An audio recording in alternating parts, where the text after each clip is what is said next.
بنلاحظ تواجد سارة مع غيث مروان معظم الوقت، وبعد قضائهم لوقت لطيف مع أصدقائهم بالصحراء لاحظنا توجه غيث مروان لمنزل سارة ليحتفل مع سارة وأهلها بحفل رأس السنة. دايما معاك لو في الخيال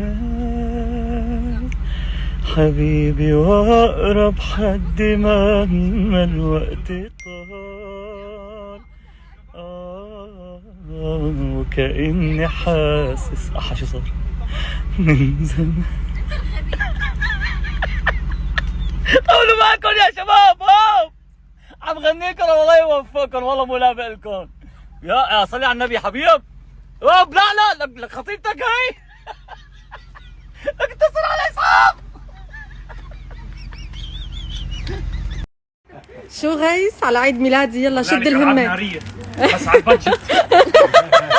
ما عندنا بادجت. ايوه طفيت برج خليفة. توديعة. عصام ابو سامي انا هيك وصيتكم تدللوه؟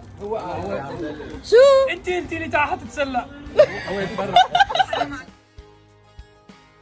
لكل أخبار المشاهير، للقطات المميزة والصور الحصرية، تابعوني بتفعيل الجرس، ادعموني بلايك واشتركوا بالقناة، اتركوا لي تعليقكم من اليوتيوبر اللي بتحبوا أنزل عنه. شكراً لمتابعتكم ودمتم بخير.